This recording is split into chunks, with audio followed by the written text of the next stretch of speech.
আমরা যদি কাউকে প্রমিস দেই, এই প্রমিস আমাদেরকে রাখতে হবে। আমাদের অনেকে অল্পতে আমরা হাল ছেড়ে দেই। অল্পতে আমরা কাবু হয়ে যাই, অল্পতে আমরা ভেঙে পড়ি। কিন্তু সাইয়েদনা ইয়াকুব আলাইহিস সালামের আমরা দৃঢ়চেতা মানসিক অবস্থা বা মনোবল যদি আমরা দেখি যে তিনি পাহাড়সম দৃঢ় ছিলেন।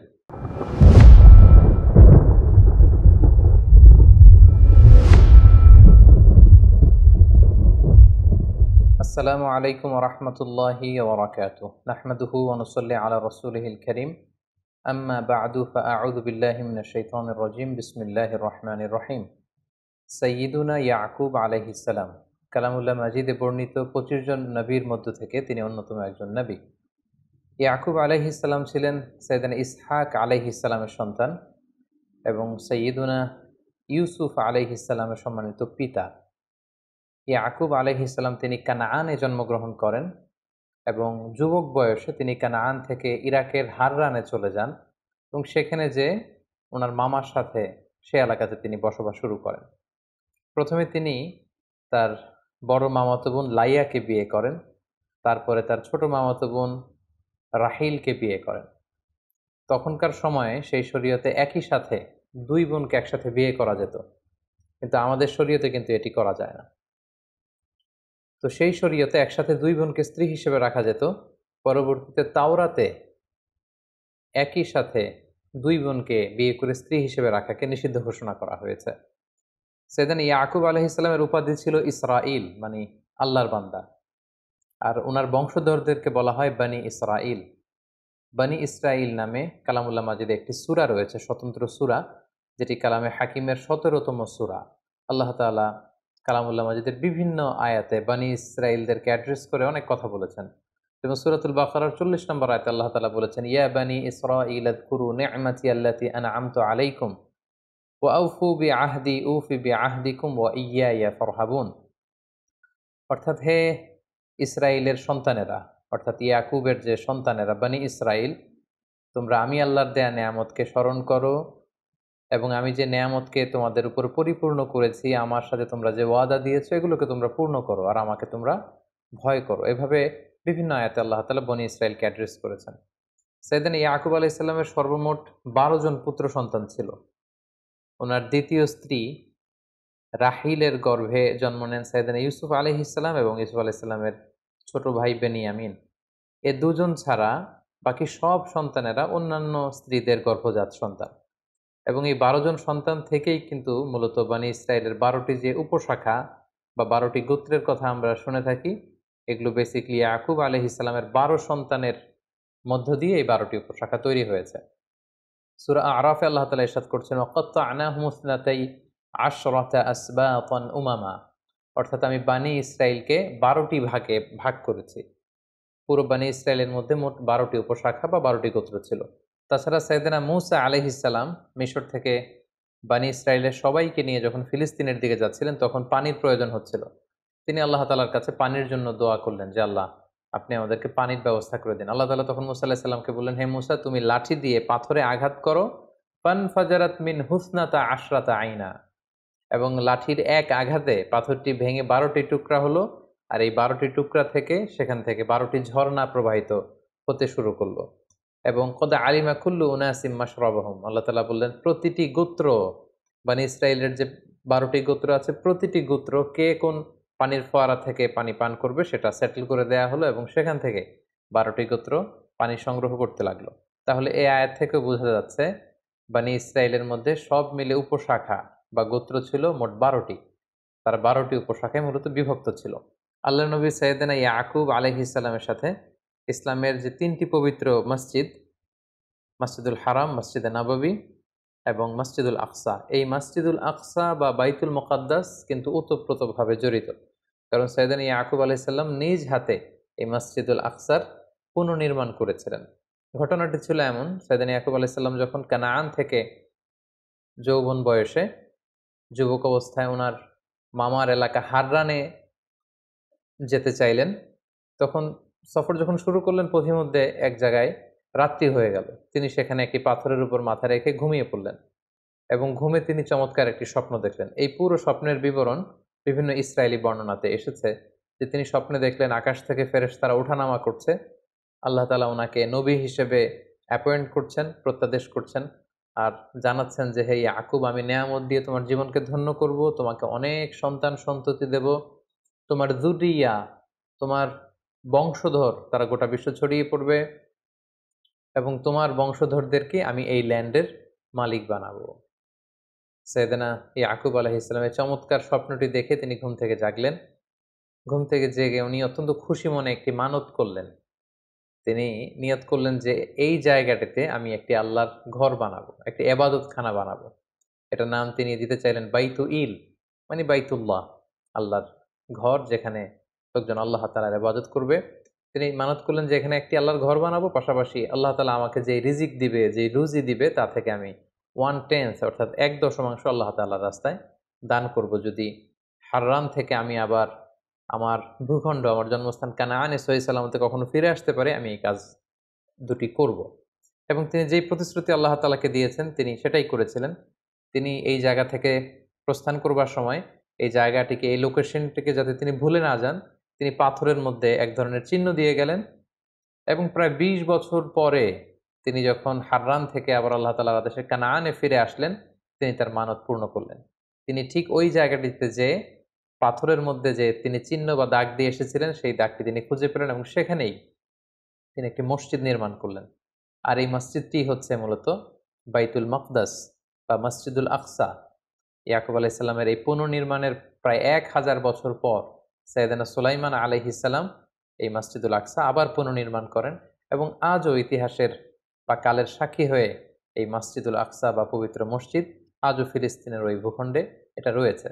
এবং সহিহ হাদিস থেকে আমরা জানতে পারি যে আল্লাহর হাবিব সাল্লাল্লাহু আলাইহি ওয়াসাল্লাম বলেছেন যে মসজিদুল হারাম তৈরির ৪০ বছর পর মসজিদুল আকসা নির্মিত হয়েছে। কে নির্মাণ করেছিল এ ব্যাপারে সুস্পষ্ট কোনো তথ্য জানা যায় না। বলা হয় যে সাইয়েদনা আদম আলাইহিস সালাম নিজেই করেছেন, অথবা আদম আলাইহিস সালামের কোনো সন্তান করেছেন। কেউ কেউ বলেছেন যে পরবর্তীতে ইসহাক আলাইহিস সালাম করেছেন। এবং এই মসজিদটি নিশ্চিহ্ন হয়ে যাওয়ার কারণে স্বপ্নযোগে আল্লাহ তাআলা প্রত্যাদেশ করার মধ্য দিয়ে সাইয়েদনা ইয়াকুব আলাইহিস সালামের হাতে এই ঐতিহাসিক এবাদতখানা বা আল্লাহ তাআলার ঘর বাইতুল মাকদাসকে আবার পুনর্নির্মাণ তিনি করেছেন। শেষ জীবনে সাইয়েদনা ইয়াকুব আলাইহিস সালাম তিনি তার পুত্র ইউসুফ আলাইহিস সালামের নিমন্ত্রণে মিশরে গিয়েছিলেন, এবং সেখানে প্রায় ১৭ বছর, অন্য বর্ণনা মতে ২৪ বছর তিনি অবস্থান করেছেন। সাইয়েদনা ইয়াকুব আলাইহিস সালাম ওনার সন্তানদেরকে কি কি উপদেশ দিয়েছেন, বিশেষ করে ওনার ছেলে ইউসুফ আলাইহিস সালামের সাথে ইয়াকুব আলাইহিস সালামের বিভিন্ন কনভারসেশন, আল্লাহ তাআলার কাছে বিভিন্ন ধরনের দোয়া, এবং ছেলেদেরকে তিনি কি কি ধরনের উপদেশ দিয়েছেন এ ব্যাপারে খুব বিস্তারিত সূরা ইউসুফে এসেছে। সেখান থেকে কিছু কথা আমি আপনাদের সামনে এখন পেশ করব। যেমন সাইয়েদনা ইউসুফ আলাইহিস সালামকে তিনি চমৎকার একটি স্বপ্নের ব্যাপারে উপদেশ দিয়েছিলেন। তিনি বলেছিলেন, হে আমার ছেলে ইউসুফ, তুমি যে সুন্দর স্বপ্ন দেখেছো এটা কাউকে বলো না। قال يا بني لا تقصص رؤياك على إخوتك فيكيدوا لك كيدا إن الشيطان للإنسان عدو مبين। অর্থাৎ হে ইউসুফ, তুমি যে স্বপ্নটা দেখেছো, স্বপ্নের কথা কাউকে বলতে যেও না, কেননা সবাই তোমার সাকসেস বা সফলতা দেখে খুশি নাও হতে পারে। বিশেষ করে তোমার ভাইদেরকে বলতে যেও না, কেননা শয়তান সবসময় হুইসপারিং করা, ওয়াসওয়াসা দেওয়ার জন্য বসে থাকে।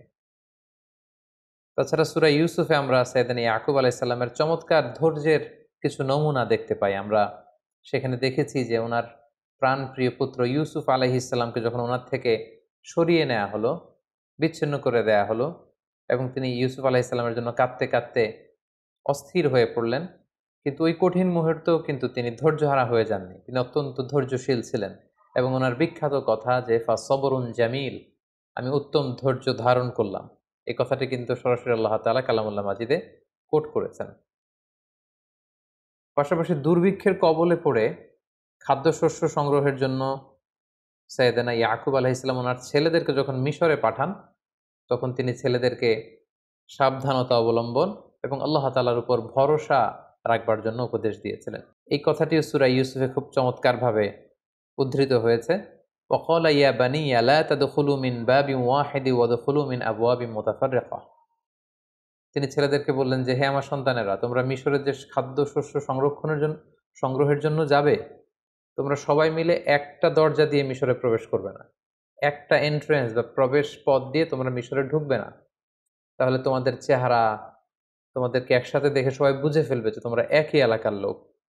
কারণ 10 জনই দেখতে কাছাকাছি প্রায় একই রকম, খুব সুশ্রী সুন্দর। তো তারা তোমাদের ক্ষতি করতে পারে। তো তোমরা এক একজন এক এক প্রবেশ পথ দিয়ে মিশরে প্রবেশ করবে। তাহলে চলতি পথে, জীবনের চলার পথে যে সাবধানতা অবলম্বন করতে হয়, এই শিক্ষাটা বা এই উপদেশ তিনি তার ছেলেদেরকে দিয়েছিলেন। এবং সবশেষে তিনি বলেছিলেন যে আলাইহি তাওয়াক্কালতু আলাইহি ফালিয়াতাওয়াক্কালিল মুতাওয়াক্কিলুন। অর্থাৎ আমি সবসময় আল্লাহ তাআলার উপর তাওয়াক্কুল করি, আর তাওয়াক্কুলকারীদের আল্লাহর উপরই তাওয়াক্কুল করা উচিত।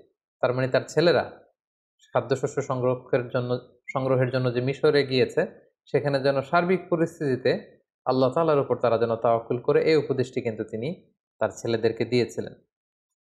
পাশাপাশি আমরা জানি যে ইউসুফ আলাইহিস সালাম যখন পরবর্তীতে কৌশল করে ওনার ভাই বেনিয়ামিনকে নিজের কাছে রেখে দিয়েছেন, তখন ইয়াকুব আলাইহিস সালাম সেই ছোট্ট ইউসুফকে হারিয়েছেন অনেক বছর আগে। তার জন্য কাঁদতে কাঁদতে তিনি অস্থির পাগলপাড়া হয়েছিলেন। আবার তিনি ইউসুফের আপন ভাই বেনিয়ামিনকেও যখন তিনি হারালেন, এরকম কঠিন একটা পরিস্থিতিতেও কিন্তু তিনি হতাশ হয়ে যাননি। তিনি হাল ছেড়ে দেননি, তিনি আশাবাদী ছিলেন। তিনি কতটা আশাবাদী ছিলেন আমরা সূরা ইউসুফ থেকে যদি শুনি, আসাল্লাহু আইয়াতিয়ানি বিহিম জামিআ ইন্নাহু হুয়াল আলিমুল হাকিম। অর্থাৎ তিনি বলেছেন, আমি আশাবাদী, আমি এই আশা রাখি যে আল্লাহ তাআলা তাদের সবাইকে আমার কাছে ফিরিয়ে দিবেন। ইউসুফকেও তিনি আমার হাতে, আমার কোলে ফিরিয়ে দিবেন, আমার ছেলে বানিয়ামিনকেও ফিরিয়ে দিবেন। আমি আল্লাহ তাআলার উপর ভরসা রাখি, আশা রাখি, আমি আশাবাদী, আমি অপটিমিস্টিক। আমি এখনো আশাহত হইনি, আমি এখনো হাল ছেড়ে দেইনি। এভাবে উনি যে কতটা শক্ত হৃদয়ের, শক্ত মনের, মনোবলের এবং আশাবাদী একজন মানুষ ছিলেন, তার প্রমাণ কিন্তু আমরা সূরা ইউসুফের বিভিন্ন আয়াতে পাই। পাশাপাশি সব শেষে তিনি ছেলেদেরকেও উপদেশ দিয়েছেন যে, হ্যাঁ আমার ছেলেরা তোমরা নিরাশ হইও না। নিরাশ হওয়া হচ্ছে শয়তানের স্বভাব। তিনি বলেছেন যে, ইয়া বানি ইয়াযহাবু ফাতাহাসসাসু মিন ইউসুফা ওয়া আখি। হে আমার ছেলেরা, মিশরে যাও, যে ইউসুফকে এবং তার ভাই বানিয়ামিনকে খুঁজতে শুরু করো। খুঁজলে তোমরা তাদের দেখা পাবে। ওয়ালা তাইয়াসু মির রাউহিল্লাহ ইন্নাহু লা ইয়াইয়াসু মির রাউহিল্লাহি ইল্লাল কওমুল কাফিরুন। হে আমার ছেলেরা, আল্লাহর রহম থেকে, আল্লাহর রহ থেকে তোমরা নিরাশ হয়ে যেও না। কারণ আল্লাহ তাআলার রহম থেকে কাফির ছাড়া, অবিশ্বাসীরা ছাড়া কেউ নিরাশ হয় না। এভাবে তিনি নিজেও যেমনি আশাবাদী ছিলেন, ছেলেদেরকেও সবসময় আশাবাদী হতে উৎসাহিত করেছেন। এবং সবশেষে আমরা সূরা ইউসুফে দেখেছি যে ২ ছেলের বিরহে ইয়াকুব আলাইহিস সালাম কাঁদতে কাঁদতে শেষ বয়সে অন্ধ হয়ে গিয়েছিলেন। ওয়াবিয়াদ্দাত আইনা, দৃষ্টিশক্তি তিনি হারিয়েছেন। কিন্তু তারপরেও নিজের দুঃখের কথা মানুষদের তিনি বলে বেড়াতেন না। তিনি নিজের দুঃখের কথা, মনের কথা, কষ্টের কথা সবসময় আল্লাহ তাআলার কাছে শেয়ার করতেন। এবং তিনি বলতেন যে, ইন্নামা আশকু বাসি ওয়া হুজনি ইলাল্লাহ। আমি আমার দুঃখ, যন্ত্রণা, যাতনা সবকিছু আল্লাহ তাআলার সাথে শেয়ার করি।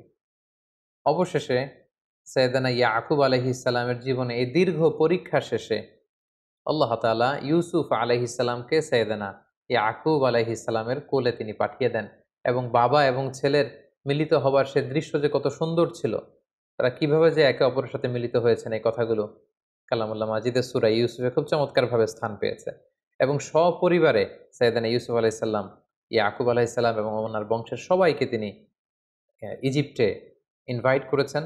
এবং পুরো ফ্যামিলি একসাথে তারা ইজিপ্টে ওনাদের happy reunion of the family, পুরো ফ্যামিলি মেম্বার্স তারা সবাই একে অপরের সাথে মিলিত হয়েছেন। এবং খুব চমৎকার একটি এন্ডিং এর মধ্য দিয়ে সূরা ইউসুফে সাইয়েদানা ইয়াকুব আলাইহিস সালামের জীবনের শেষ দিকে কি কি ঘটেছিল এই ব্যাপারটিও চমৎকারভাবে উল্লেখিত হয়েছে। সম্মানিত সুধী, সাইয়েদানা ইয়াকুব আলাইহিস সালাম সবসময় তাওহীদের দাওয়াত দিয়েছেন। কানাআনে বিস্তৃত কানাআন অঞ্চলে তিনি তাওহীদের দাওয়াত দিয়েছেন। ছেলে মেয়েদের সবাইকে, যেহেতু উনি হচ্ছেন ইসরাঈল, উনার উপাধি ইসরাঈল, আর উনার বংশধরদের নাম হচ্ছে বানি ইসরাঈল।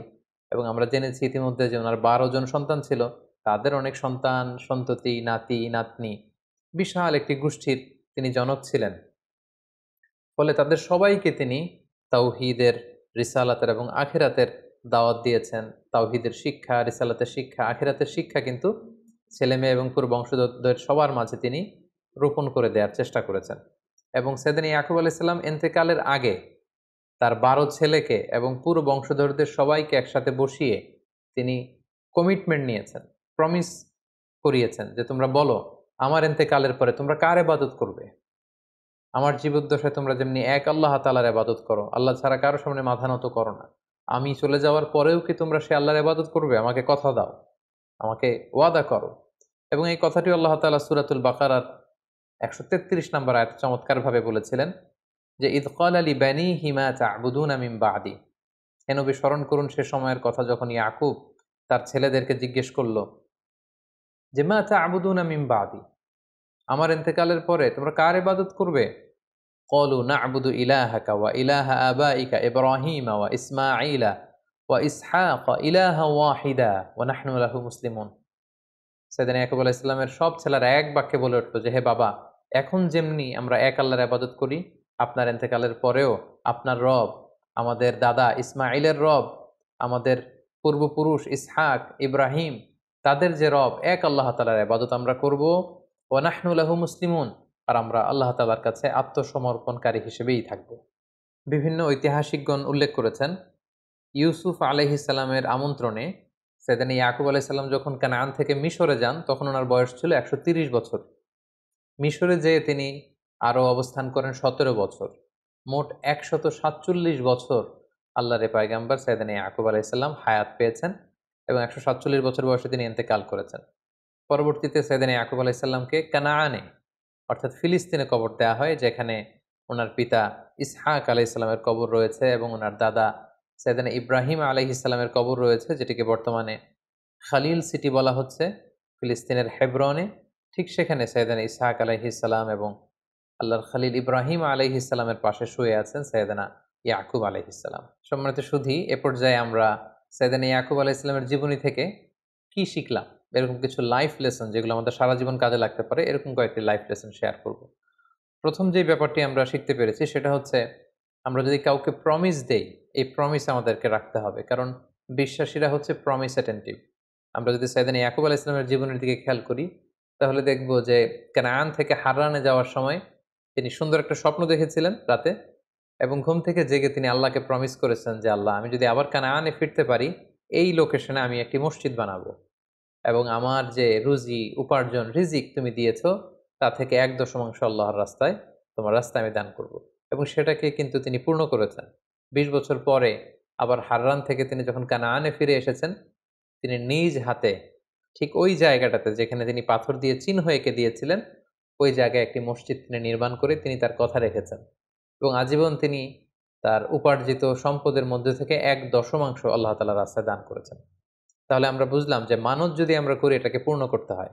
আমরা যদি কাউকে প্রমিস দেই, আমরা যদি কথা দেই, আমরা যেন আমাদের কথা রাখি, এবং এটাই নবীদের শিক্ষা।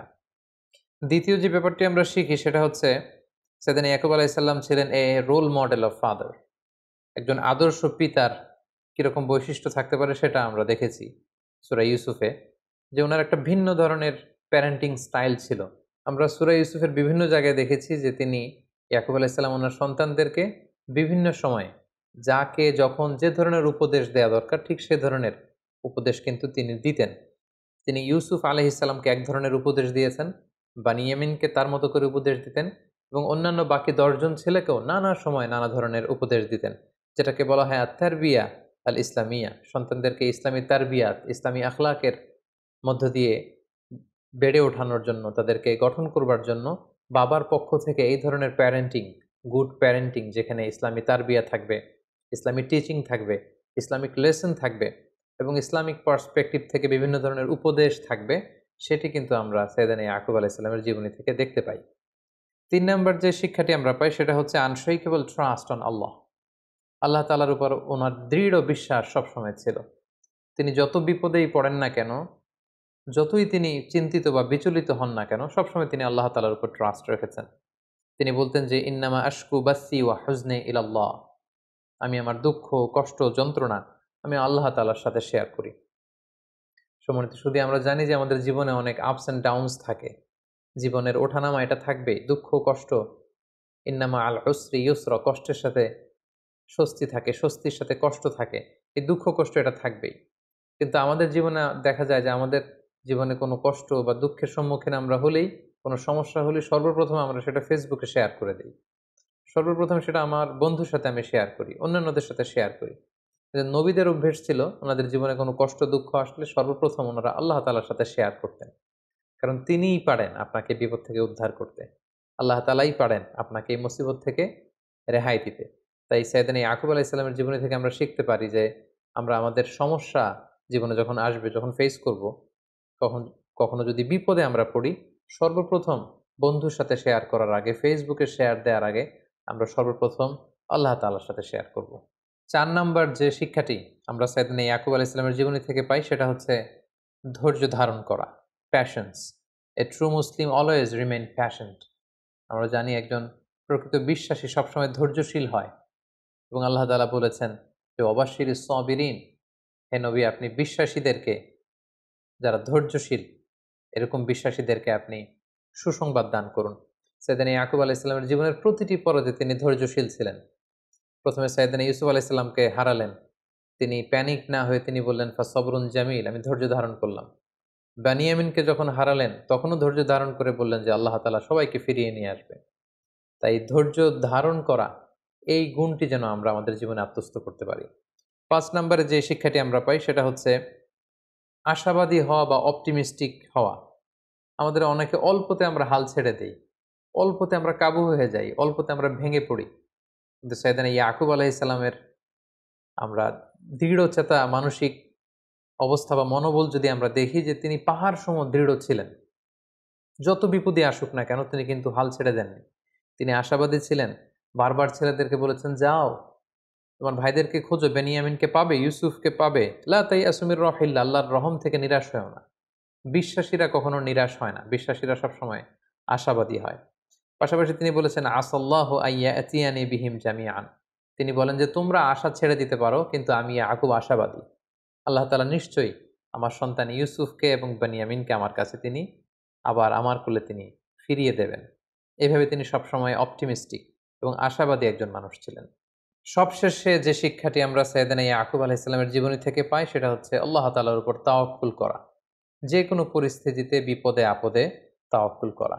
আমরা জানি যে তাওয়াক্কুল মানে হচ্ছে সাধ্যের সবটুকু দিয়ে চেষ্টা করা, কোনো কাজ হাসিলের জন্য পরিকল্পনা করা এবং এই পরিকল্পনা অনুযায়ী প্রাণান্তকর চেষ্টা প্রচেষ্টা চালিয়ে যাওয়া এবং কাজ শেষে কর্মফলাফলের জন্য আল্লাহ তাআলার উপর নির্ভর করা। আমরা কিন্তু এটার বাস্তব নমুনা সাইয়েদনা ইয়াকুব আলাইহিস সালামের জীবনে দেখেছি যে উনি চেষ্টা করেছেন, প্ল্যান করেছেন, ছেলেদেরকে পাঠিয়েছেন, বারবার তিনি তদারকি করেছেন এবং ছেলেদেরকে পাঠানোর সময় সবশেষে তিনি আল্লাহ তাআলার উপর ভরসা রেখেছেন এবং তিনি বলেছেন আলাইহি তাওয়াক্কালতু ওয়া আলাইহি ফালিয়াতাওয়াক্কালিল মুতাওয়াক্কিলুন। আমি আল্লাহ তাআলার উপর তাওয়াক্কুল করি, ভরসা করি এবং ভরসাকারীদের কেবলমাত্র শুধুমাত্র একমাত্র আল্লাহ তাআলার উপরই ভরসা করা উচিত। তাই আমরা যেন আমাদের জীবনের প্রতিটি কাজে দুনিয়ার কোনো কিছুর উপর ভরসা না রেখে একমাত্র শুধুমাত্র কেবলমাত্র আল্লাহ তাআলার উপর ভরসা রাখতে পারি। আল্লাহ তাআলা আমাদের সবাইকে কথাগুলো বোঝার এবং নবীদের দেখানো এই পথে এবং মতে আমাদের জীবন পরিচালিত করার তৌফিক দান করুক। হাযা মা ইনদি ওয়াল ইলমু ইনদাল্লাহ আলাইহি তাওয়াক্কালতু ওয়া ইলাইহি উনীব। ওয়াসসালামু আলাইকুম ওয়া রাহমাতুল্লাহি ওয়া বারাকাতুহু।